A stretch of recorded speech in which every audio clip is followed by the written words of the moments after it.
Welcome to The Last Word. It's Chris Popst. I'm David Jenkins, and as you can see, it's basketball time. Chris's favorite time of the year. He's excited. He's ready to go. I watched Hoosiers last night. Oh, I'm pumped up. baby, Gene Hackler, baby. Woo! I'll make it. I'll make it. Ollie. Fantasy team's called the Ollie Oopers. The Ollie Oopers, baby. All right. Basketball, high school basketball season. Basketball. It's time. Let's do it. It's finally here. We've got some teams already playing. Riverbend kicks off Friday. It's about ready to start, and it won't end for 8 or 9 months. Let's do it. Let's do it. So extend that season. What do you got? What do you got? We gonna go big schools, small schools? Let's do big. Let's do. Who do you think? I mean, who do you think the best team around is going to be? That's the question I always get. Who do you think the best team around is going to be? Tyson. Easy. You're right. I'm not easily. I think Poplar Bluff with Leach. They've got Lucas, and now Hardiman moved up from South Pemscott. He's going to school there now. If they can find some guard play, it could be Poplar Bluff. But I think coming in, just looking at everything, Sykeston with Fred Thatch, Kevin Jones, Trey Jenkins, and their supporting cast that they have there, I think Sykeston has the advantage. They're not going to be dependent on the three this year. They're going to be able to pound the ball inside some and get some easier baskets, I think, and they're going to put it inside. I think that's going to help them. Sykes is the best. Poplar Bluff closing in as the second best. Everybody else is just trying to catch up. Yeah, I agree. Sykeston, I think, is tops. And the last time they had a guy 6'6" in the middle was Michael Porter. And I'm not saying he's going to be a Michael Porter, but I'm saying Trey Jenkins is going to give them a little bit more of a defensive, like a rim protector. They haven't had one of those. They have. JT Jones, he's a big guy, but he wasn't this type of long, lanky guy.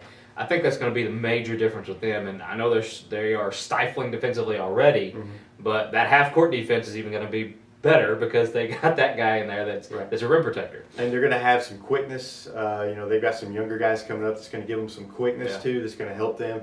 Some guys that haven't played a lot, that played on the JV, they're going to give them some quickness and help them defensively. I think they're going to be better defensively.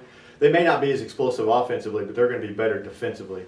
And that's defense wins championships. And with Bashan looming there in their way, they're going to have to play good defense. That's kind of the thing. And then, we kind of expect Sykes to make that run and just to meet Bashan in the playoffs. And it won't be at State, if I'm not mistaken. It's going to be in the quarterfinals this year.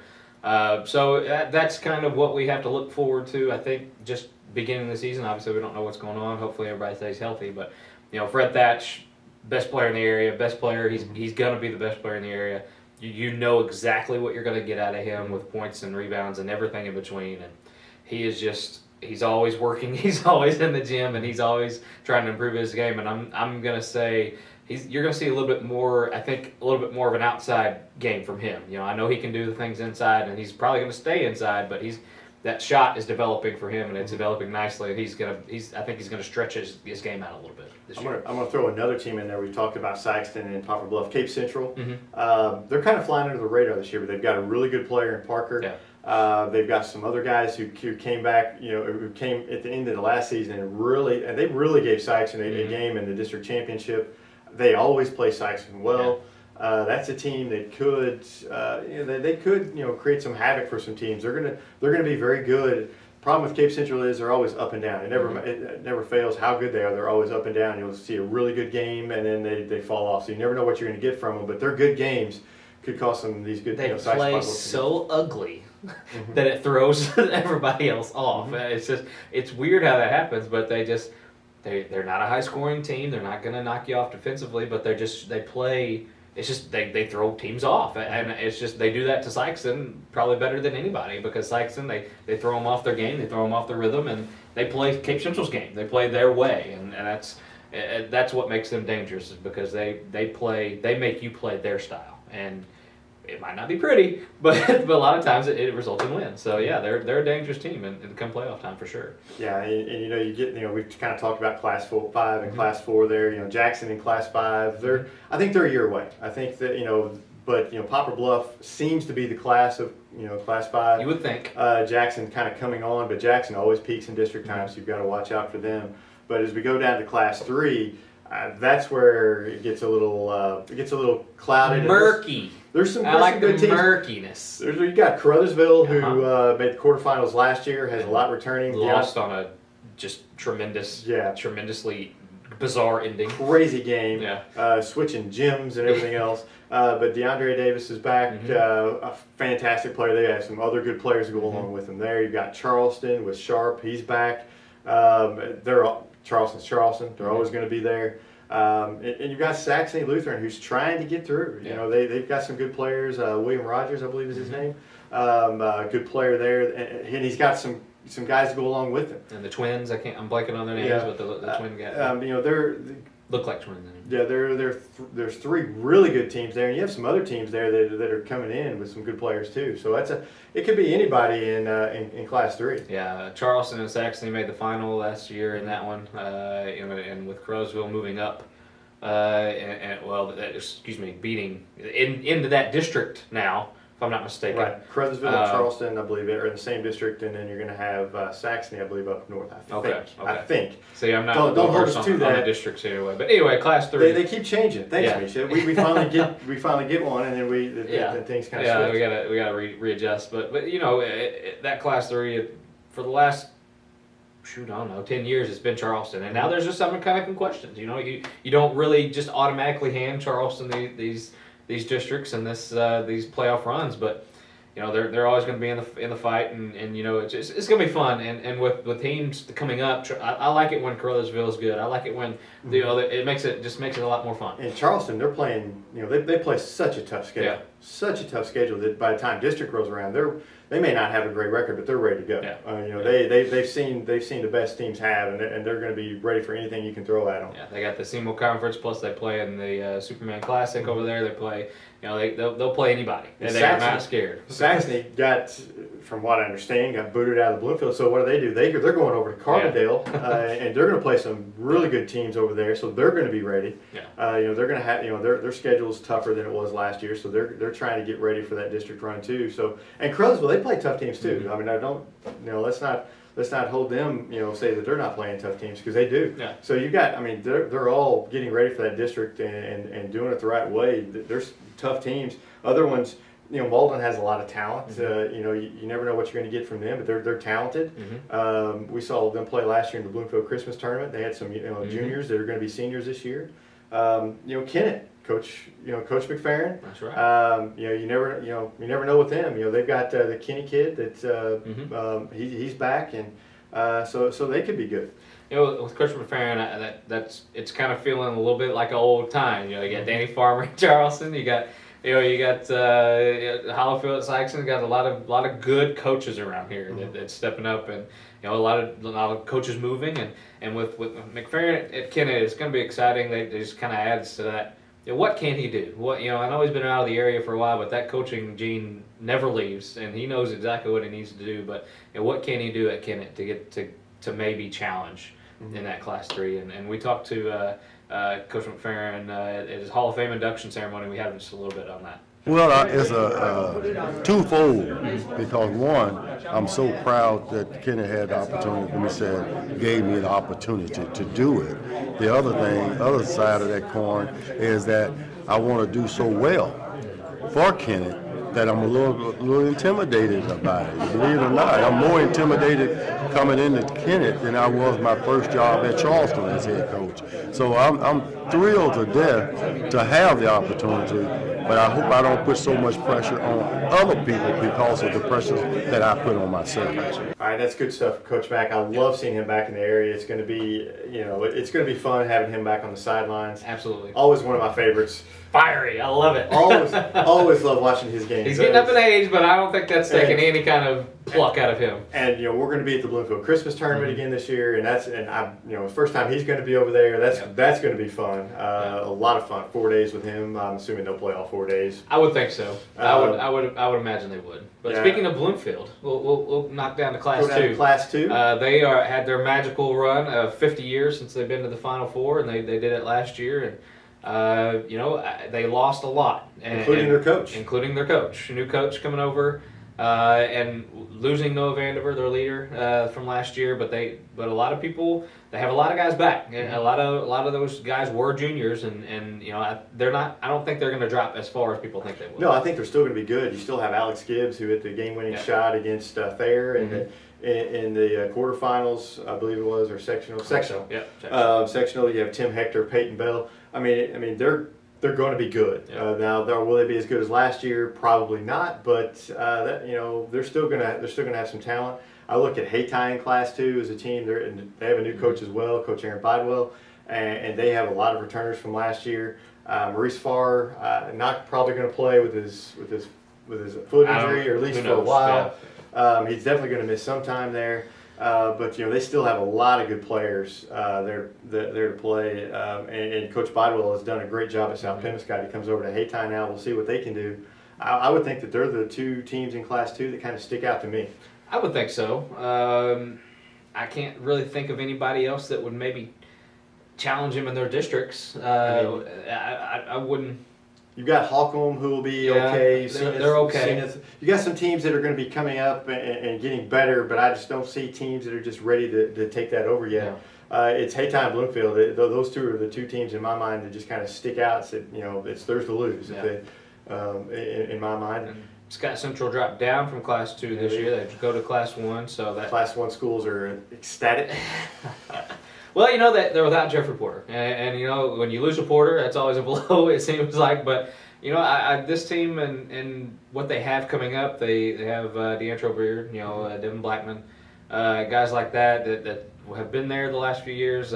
Keith Blissett Jr. is going to be a factor this year. He played a little bit towards the end. He's a guy that can maybe take over some scoring for them. With guys like that, and they're dropping down to Class 1. Who knows? They got a shot to maybe go back to state, and I know that's always the goal for them. But without Jeffrey Porter, it's going to hurt that leader on the floor. They just they know what they're going to get from him and get a shot when they need it. But who knows? It's just one of those things. Scott Central needs to improve defensively, in my opinion, because they've got Advance there. Advance has an experienced team. They've won quite a few district titles in a row. I think 3 or 4 in a row. Made it to the Final Four a couple years ago. Got knocked out last year by Gideon, but they've got some players coming back in Mayo and Vermilion. Watch out for Bell City. Yeah, Bell City, they depend on the 3-point shot, but if they get hot, they're tough. Yeah. I mean, they've got some guys that can really shoot it. Risco, young and up and coming team. You have Oran, who's there, who's a good team as well. There's some good teams in Class 1 that could give Scott Central and Advance a little bit of a run there. So. It's Class 1's kind of wide open too. But I think Scott Central's kind of up here, but everybody else is they're not right far there. behind at all. Yeah, they're right there. Scott Central, they're kind of the question mark. You don't know what they're gonna without their guy from last year, and I know that a lot of those guys are back, but you just don't know. With all those guys and how they're gel, I think they played well. I believe they had a jamboree this last week. They played well there. From what I was told, they beat Poplar Bluff. Don't know if Poplar Bluff had all their guys or not, but I don't know. But they beat them in a jamboree, so I don't know. If they beat them in jamboree, watch out, Class 1. That's pretty solid. That was an alarming score to me. I saw they beat Poplar Bluff in a jamboree. Now, like I said, I don't know if they had Leach and all their guys or not, but they might have and might not have. It's one of those things. But it's fun to speculate and to think. We kind of have an idea of what was going to happen, but that's the thing about talking about these teams. There's the potential that they have and the players that they have. You just never know. Yeah, so and there's other teams that have good players. Derez Tipler at East Prairie.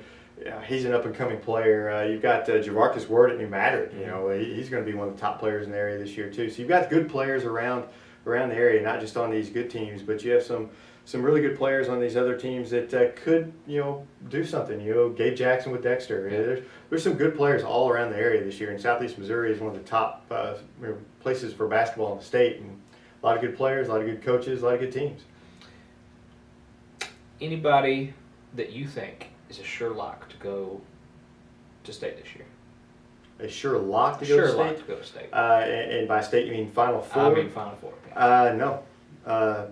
I think we'll get a few teams in. Yeah.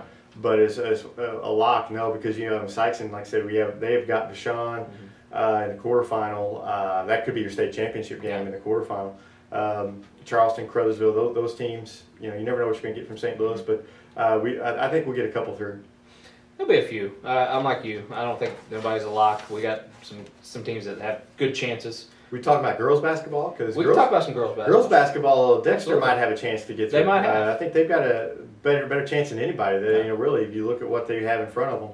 Hannah Thurman is back this year. She was out last year with injury. You got Kristen Garrison, who's going to miss some time early in the year with some surgery, but she's going to be back. You know, if they get some guard play from some of their younger players, it could be one of the best Dexter teams they've had. Yeah, boys or girls, the most missed player I think is going to be Dakota Reynolds from Dexter. Yeah. But any team, because she wasn't the most flashy player, but she got things done for them. Handled the ball, decent shooter. She's just kind of one of those scrappy girls that got things done. She might be missed out of any team around here, but you know, Dexter have proven they fill spots, and that's what they do. And I'm sure they have some young girls ready to step up and step in and take that team over. But you know, at Sykeston they lost a lot as far as the girls go, with Erica Pete and Tyra Bonner and those girls that kind of come to mind to lead them. But they still have Taisha Mitchell, still have they're still the same type of team. A new coach. Assistant last year, Alicia Wills, takes them over this year after Matt Shaw decided not to play to take over to coach the team anymore. They're still going to have the same type of, I think, you know, mass chaos and defense. Still going to struggle offensively just because they don't have that shooting touch for their team. But you know, who knows? They could give Dexter another run. One thing that worries me is Taisha Mitchell down low underneath by herself now. Might get double teamed. Yeah. Might be a little bit tougher for her to score. Yeah. But you know, they're still going to be good. There's Still that defense. That defense That keeps will them win a lot of engaged. games. Yeah. Notre Dame will be better. They had a lot of younger girls last year. Jackson is a good team. They're always good. You know, they have a SEMO Conference Girls Tournament that starts off here in just a week or so. You know, so so you got a lot of good teams there. Scott Central girls, you know, They're already district champs. they've already got the trophy. They're hosting it. They in Delta. They've already got the hardware. They're already playing for that state sectional game. So they're ready to go. Twin Rivers and Oran. Those are two teams I think you need to look out for in the smaller classes. I think both of them are very good. I think they could really cause a lot of problems. You got those two freshmen from last year from Orion, Jessie Long, and I can't think of the little guard's name. What is her name? Can't think of her name. Anyway, she was a freshman last year. Sophomores this year. They scored. They were two freshmen that kind of took that class by storm a little bit. Orion led them to a lot of wins, and they're a year older, so we'll see what happens. Yeah, Orion in Class 2 could make a lot of noise, and Twin Rivers as well in Class 3. Yeah. So. Well, that's it. Basketball. It's here. Friday night at the River Bend. So much to talk about. I feel like we just glance over everything. We do. Really in-depth stuff, but we just sit there and get in. We got Charlie. We got Charlie telling us to hurry up and stuff. But we got plenty of time. We're gonna break some things down. Break some things down, and our show is going to start coming out after this week on Fridays. Yes. So Friday mornings, check us out. You can get your, Friday nights usually the big games, so you can kind of get your clue in of what we think of what the Friday night games. So basketball season's here. We got 10 months of basketball. I'm excited. It's not 10 months. It seems like it. It's not 10 months. It seems like about a year's worth. November, December, January, February, March. April, May. 4 glorious months of basketball. Of every night. And I love it. Squeaking shoes every night. I enjoy it. I enjoy it till about mid-January, and then it's pretty brutal until districts. But but it's time. It's here. So enjoy it. We'll see you guys at the gyms. Come say hello. See you guys later.